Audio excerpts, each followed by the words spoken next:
It appears as if, they're trying to push a needle as opposed to trying to push legislation. We do not have forced vaccines in the United States. Want me to say mandate? Public schools. Do you want me to say mandate? Let's say Fox News. Should I vaccinate my child?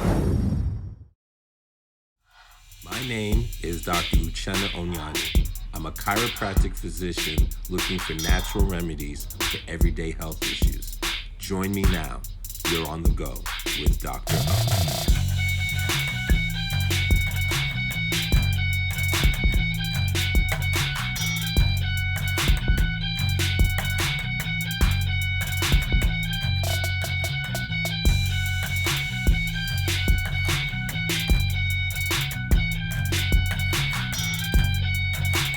On the go with Dr. O.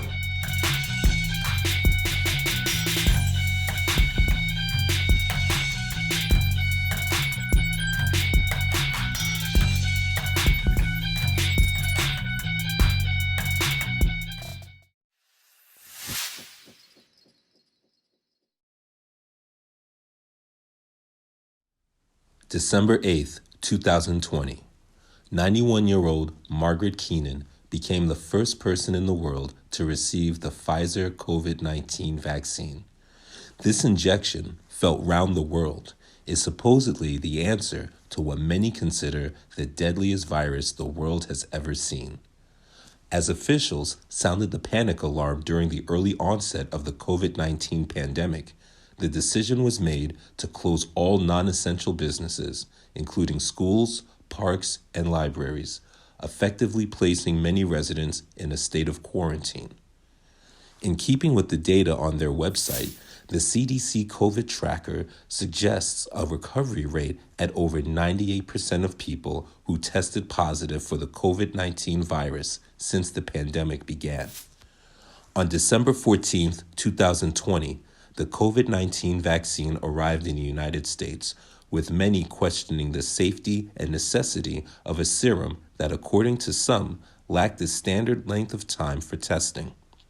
As the distribution of the COVID-19 vaccine becomes more readily available, it's time to consider the wisdom of vaccinating our children. Here to discuss this topic tonight is our guest, Dr. Ngozi Wosu. She's a clinical pediatrician who started her career at UMDNJ in Newark, New Jersey, and now sees patients out of several offices throughout central and northern New Jersey. We started off our conversation with a discussion about her experience treating patients since the pandemic began. Have you seen a lot of children afflicted by the virus? Have you seen a lot of children succumbing to the virus? What has been your experience thus far treating children? I've actually had a lot of patients who have been affected by the virus. Early on, I actually diagnosed one before we actually had the information that we all need to be wearing masks all the time. It was very early during the flu pandemic, which is like a yearly pandemic that we have. But the symptoms are so similar to the flu that I ended up diagnosing a COVID patient by just looking for various viruses besides the flu. So I've had a lot of families where the entire family is afflicted, and often older members of the family will pass away. I've had children that I've had to send to the hospital. I'm very lucky that no children have succumbed, but a lot of the families have been devastated in some way or another. And then there's some families where everybody had URI symptoms or loss of taste and smell. And besides that, nothing much. But in general, we see a lot of fever, body aches, stomach complaints. COVID has a lot of various symptoms, and it can mimic any number of things. According to the CDC, since the beginning of the COVID-19 pandemic, children from newborn to 17 years of age, have accounted for a little over 11% of the total positive cases in the United States, with less than 0.2% succumbing to the virus. Our discussion continued with Dr. Wosu explaining how she treated her pediatric patients who tested positive for the COVID-19 virus. We also had a discussion about her thoughts on the quarantine and how she felt it affected the children. So I'm curious to know, for the patients that you did see that did test positive, what did you prescribe, or what kind of advice were you giving the families as far as treatment for the virus? Well, first things first, I usually tell families that we need to remain calm. Let's not worry in advance before anything has happened. You get a positive result and you have no symptoms yet, I would just try to remain calm. But some of the basic things that we do to just maintain general health and boost our immune system are just making sure that the child gets a good amount of sleep, eating healthy food, try to limit sugar from the diet as much as you can. I mean, added or artificial sugars. We had a little bit of a situation because with the quarantining, people went and shopped and had a lot of extra food items, including snacks. And because schools were closed, a lot of families were working from home. There might have been some boredom and some extra snacking, and then inactivity. So I've seen a lot of children gaining an excessive amount of weight this year. Some children have gained from anywhere from 15 to even 45, 50 pounds in several occasions if you are somebody with a slow metabolism and you're not very active. So just obesity alone in children and inactivity can decrease our immune response, make us more susceptible to viruses. Also, frequent hand washing, um, mask wearing, but correct mask wearing, not the mask wearing where your nose is hanging out, or you're frequently removing it in public locations. Also, vitamins, making sure their vitamin levels are up to date. So if they have um, a vitamin D deficiency, or even if they don't, most of us, but prior to the pandemic, whenever I've checked vitamin D, almost all the time it's very low because we're mostly covered. Those of us who have a little extra melanin have sunscreen, so we're not absorbing all of the vitamin D that the sun is providing. There's also um, vitamin E, there's zinc, there's a lot of other holistic um, substances.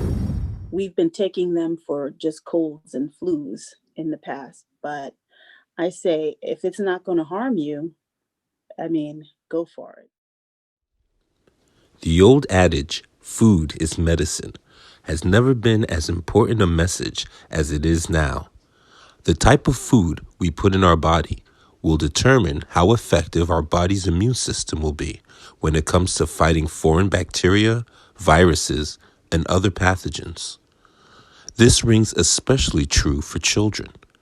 It's very important to ensure that children are eating healthy, nutritious food so that they can continue to build and maintain a strong immune system. Examples of healthy food include yogurt, lean meats, walnuts, along with fruits and vegetables. As we continue our discussion with Dr. Wosu, we asked how she felt about the prospect of children being required to take a vaccine prior to going back to school. Well, actually, that prospect is kind of a ways off for now. Um, Most parents, they're asking me what I feel about the vaccine in general, as far as like them getting it, if they Okay. eventually get to the point where it's their turn in the queue. So most parents um, are referencing some of the issues that we've had in the United States regarding medical mistreatment of people of color or other marginalized groups. So we have to address those issues. And of course, there hasn't been any kind of significant and reconciliation movement in this country to deal with what actually happened. But it's definitely, um, it's really interesting and important that we're starting to have this conversation now, because vaccine hesitancy is um, is being discussed openly in the media. So we have to get into communities of color and explain why this vaccine is safe and effective for them. Should I vaccinate my child? As far as getting children vaccinated, they are going to be likely the very end of the line of people who will get vaccinated. I think there's a lot of uncertainty. Because they're the least likely to succumb, even though there are quite a few children who have passed, but there is no difference. I mean, a significant difference between the way children are responding to this vaccine, I mean, this virus, versus the way adults are responding. So the best we can do right now is try to separate children and isolate them, and then vaccinate the people who are higher risk, elderly people and healthcare workers and people with Interesting. comorbidities. While I don't necessarily agree with Dr. Wosu's take on isolating children, I do believe she brings up a good point with regards to race and how unfortunately there are those who will have to suffer due to disparities in healthcare. Along with that, we'll also discuss if and when Dr. Wosu believes children will receive the COVID-19 vaccine. Currently, Pfizer and Moderna are the only two companies with emergency authorization for use of their COVID-19 vaccines, respectively. Pfizer is authorized for use in patients 16 years and older, and Moderna in patients 18 years and older. We'll discuss these topics and much more after a word from your local station.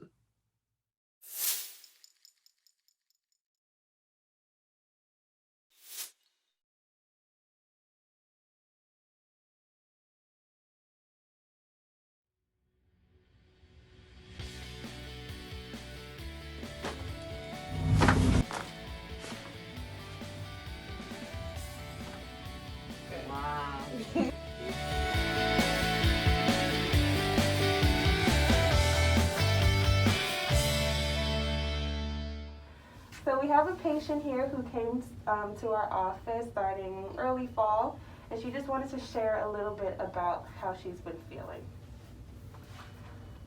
Oh, when I first came in fall of last year, I was in bad condition. You know, my lower back area, I could hardly touch that area.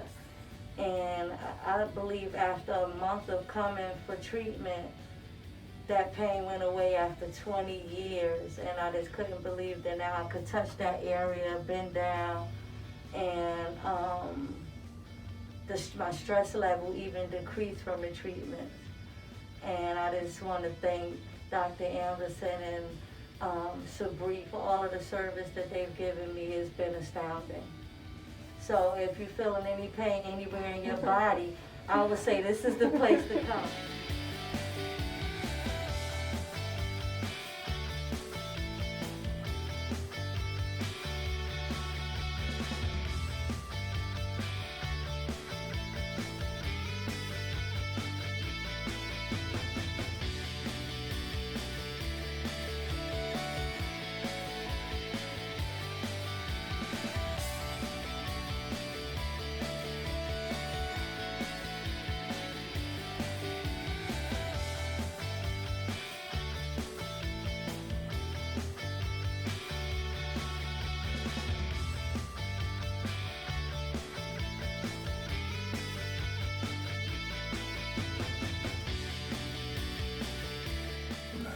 there was a time before I came to Dr. O that I would be taking Advil or Aleve, but I really have not been taking Advil or Aleve since I've been coming here. The work that they do on me is really taking control of my body. And so when I come here, I know that when I leave, I'm going to feel better than when I came. And so short to right, I feel much better. My shoulder is much better.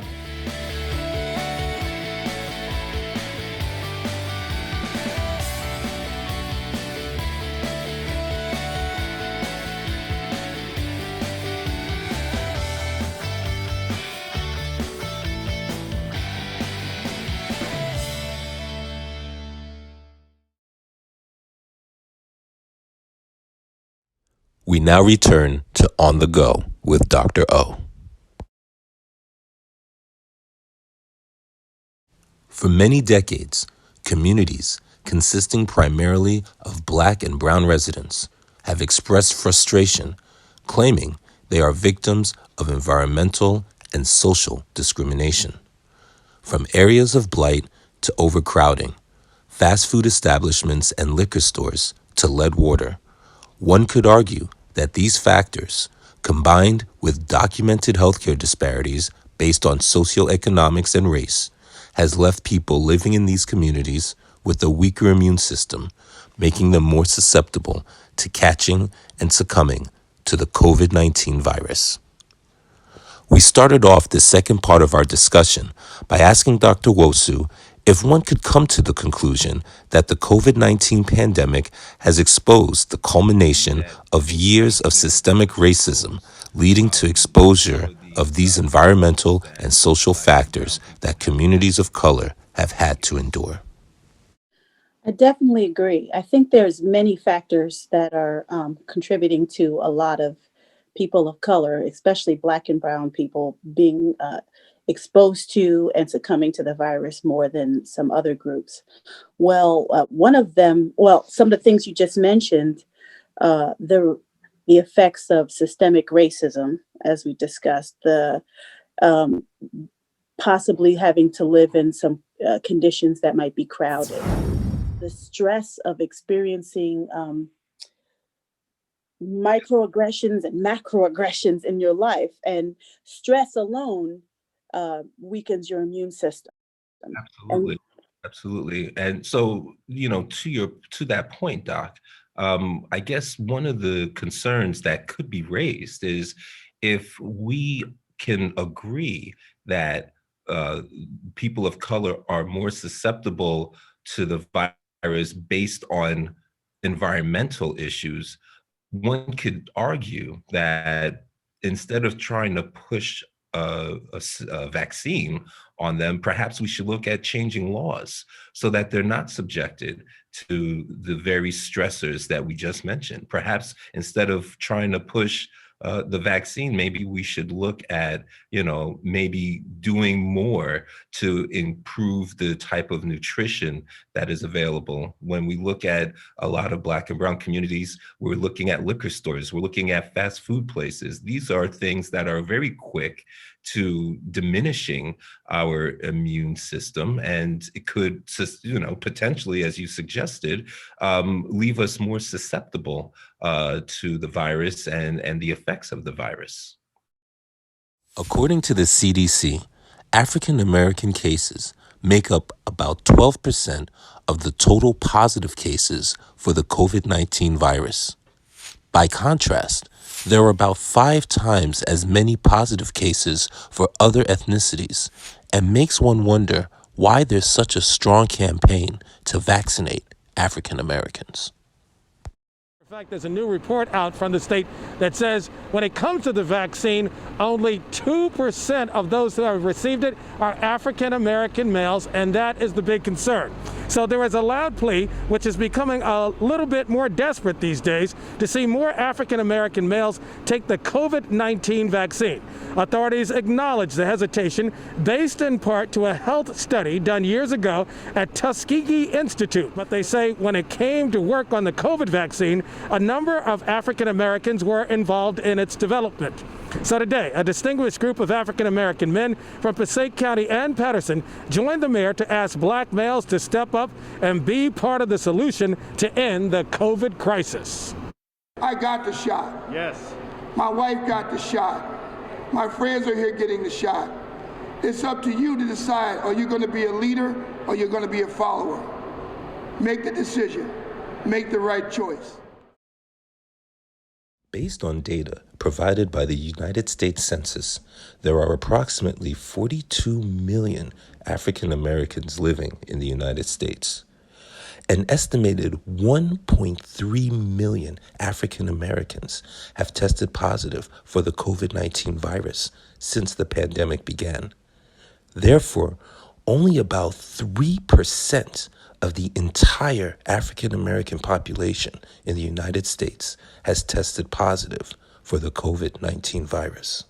I think we just have to pay better attention, just as a population. A lot of things do need to be codified in law.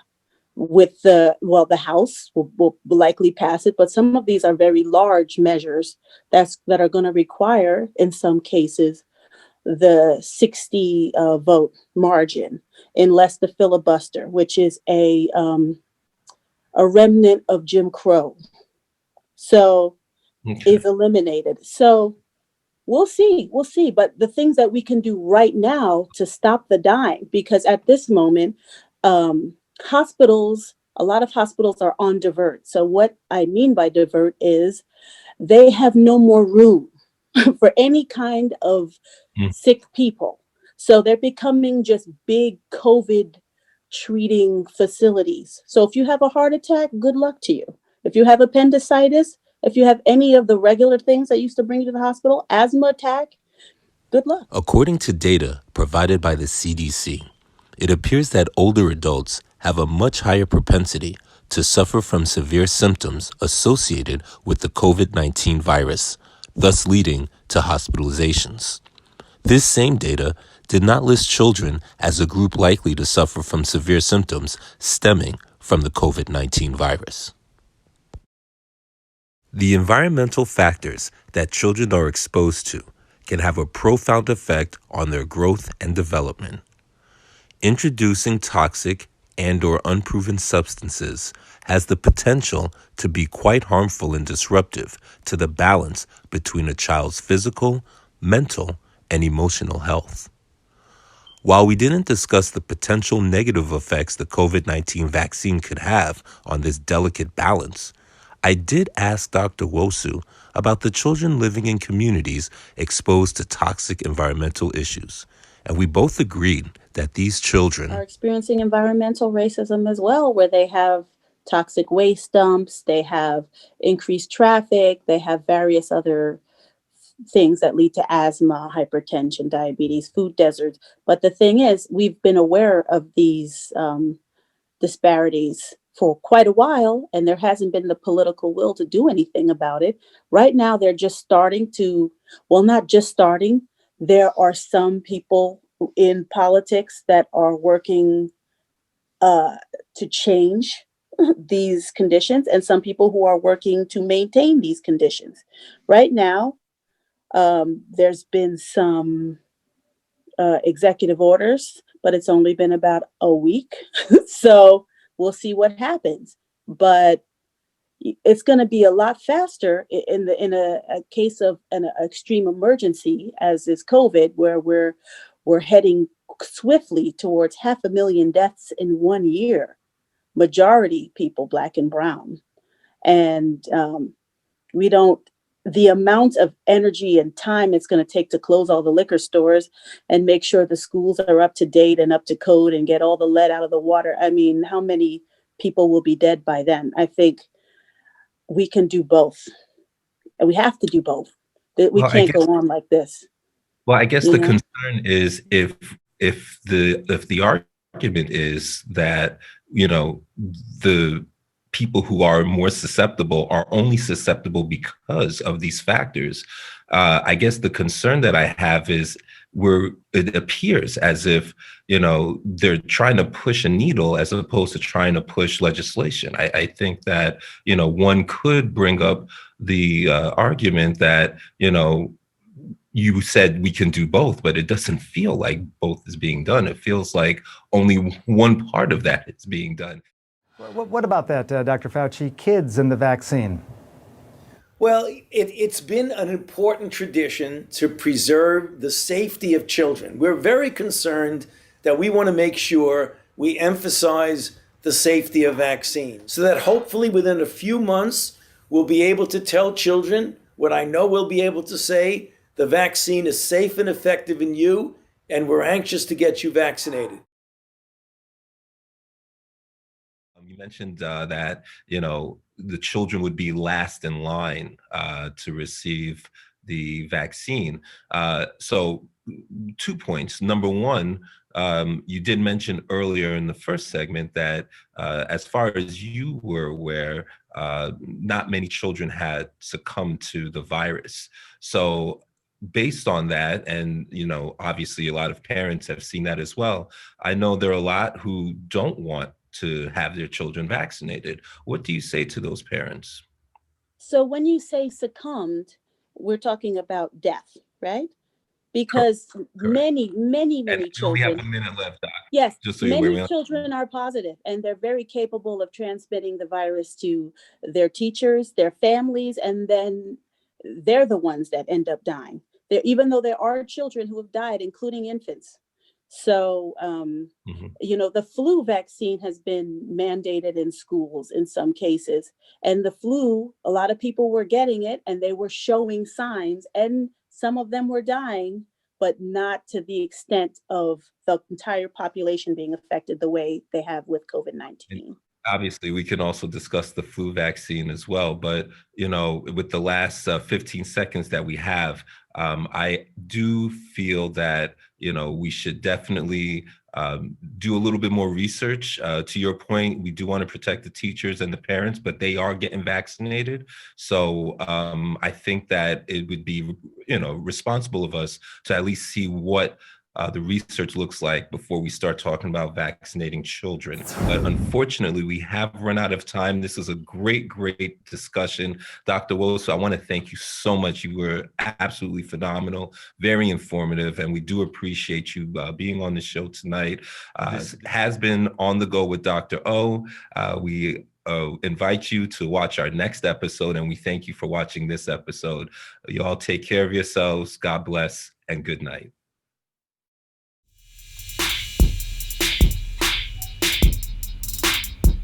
Whether or not children, whether school age K through 12 or those going to college, should be forced to take vaccines. Tonight, our guest, Dr. Wosu, will have a discussion with them.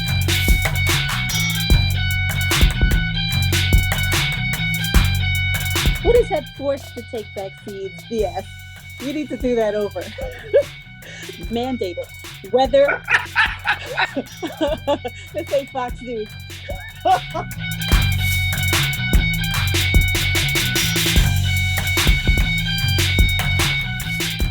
like normal people, whether COVID-19 vaccine should be mandated. Do you want me to say mandate? Public schools. Do you want me to say mandate?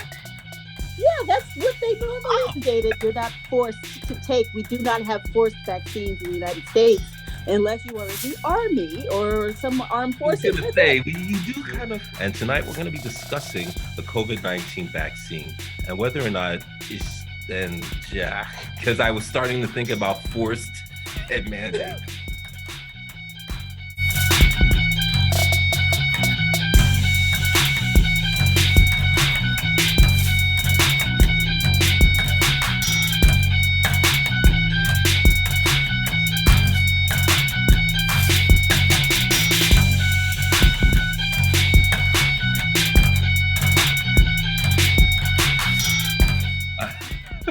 All right, here we go. One more time.